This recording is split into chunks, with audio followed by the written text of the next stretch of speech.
Am I concerned about the never-ending chase conga line that 5e has when players disengage? Oh, you're just talking about like a player disengages, steps away, and the enemy moves back up to them for free on their turn. The enemy is just like, aha, I'm catching up to you. Oh, you're talking, okay.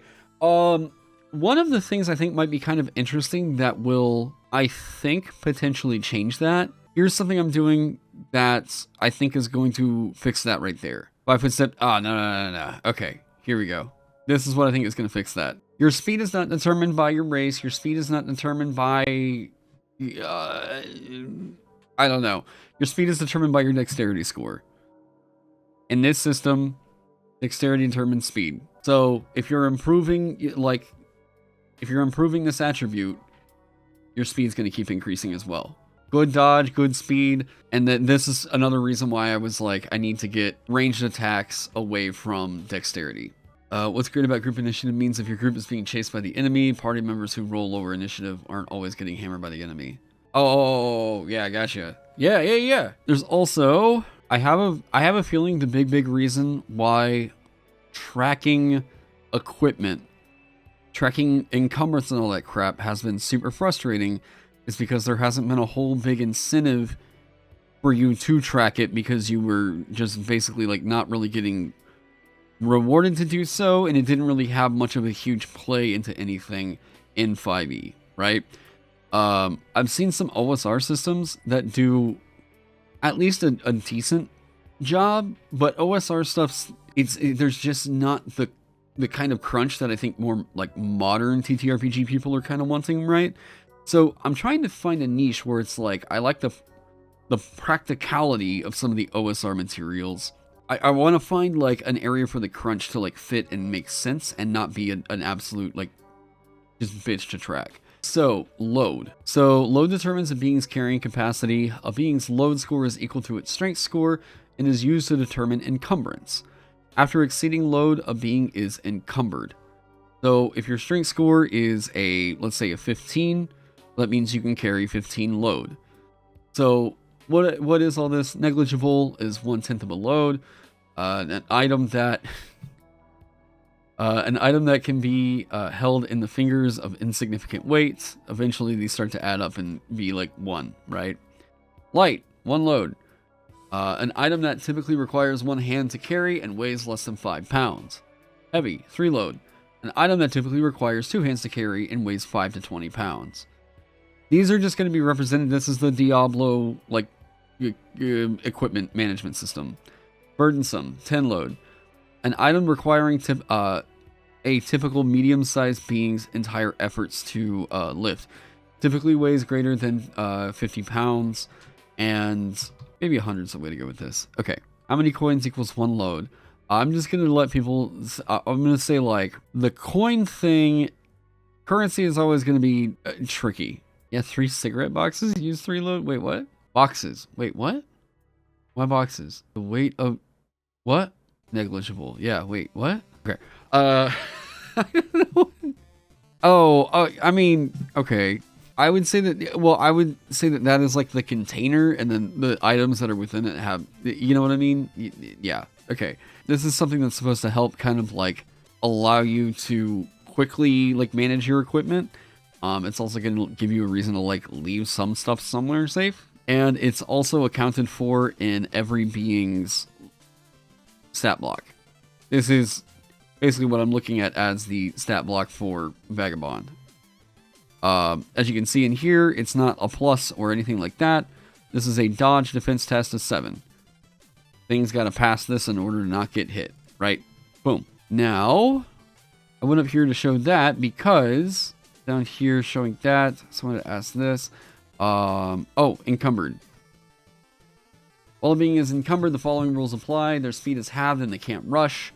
Their dodge defense tests are hindered. By having a Legend of Zelda style wallet with a cap, a wallet holds money is negligible no matter how full, medium wallet. So one of the ways I actually solved... Okay, so my issue I was having was I was wondering, okay, but what about just equipping stuff? And like, what about the load that's factored in there? That's where I had this idea. If you have stuff equipped, this is all going to be handled by the heavy stuff. Is hindered another condition? No, hindered is disadvantage. Okay, so here's how I tried to handle equipment management, and why aren't wizards all just out there equipping heavy armor?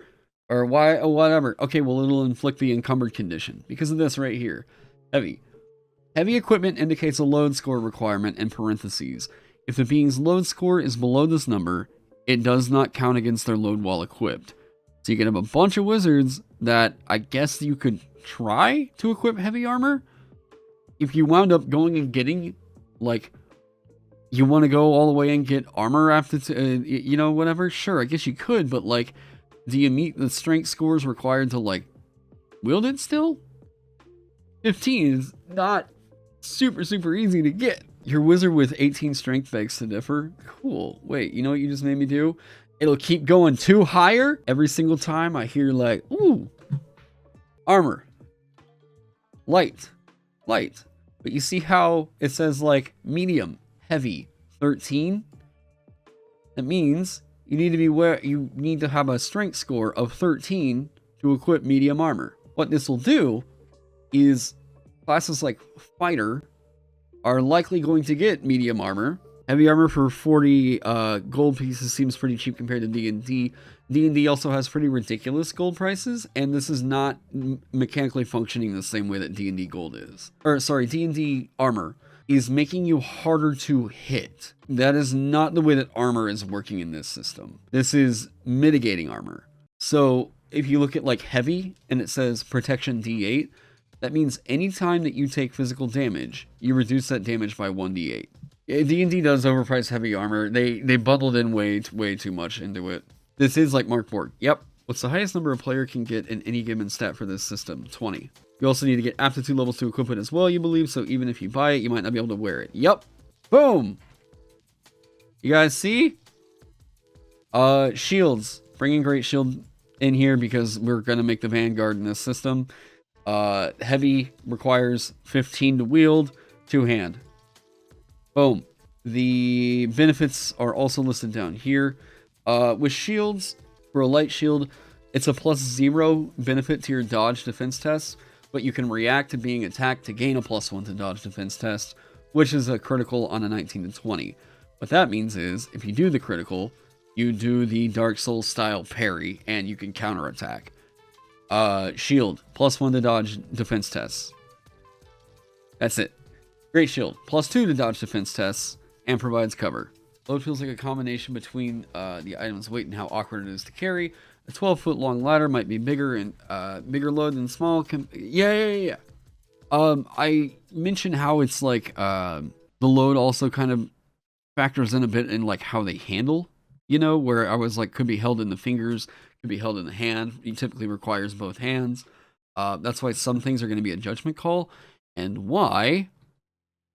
I spent about 2 or 3 hours the other night trying to figure out the load scores of all this equipment.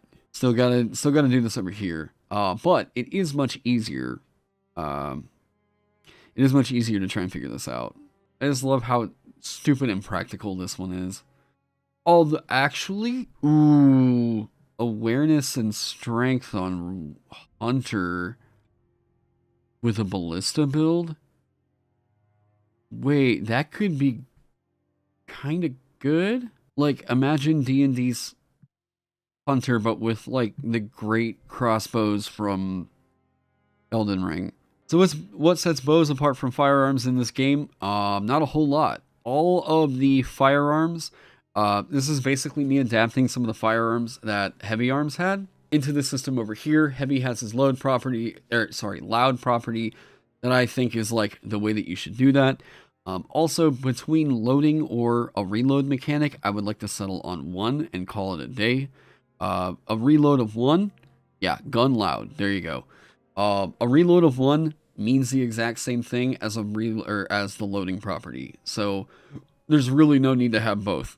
Reloading of 1 on here. These are like bows, crossbows, yada yada yada. These are like magazines right here.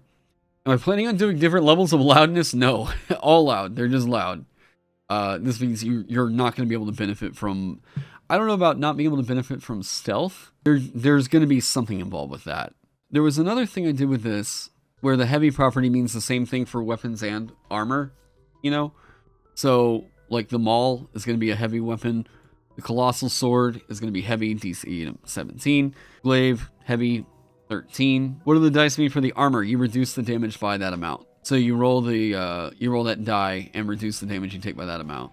I'm still trying to figure out if that should apply to fire damage, you know what I mean? Whether or not this should be like, yeah, you reduce all damage by this much. It's just a bit odd that would subtract from something like a poison damage or whatever. Yeah. I thought about having it as a fixed number instead of a die. No. This gets across a fun like idea of potentially they're hitting you in strong spots or weak spots. Maybe armor working against other damage types is something you can add with magic. It's kind of what I was thinking. Like, it's a natural fit for, like, you know, honestly, what it does is it makes it to where something that's like a +1 piece of armor is something you can easily give somebody in the first tier of play. Like, I mean, way early on.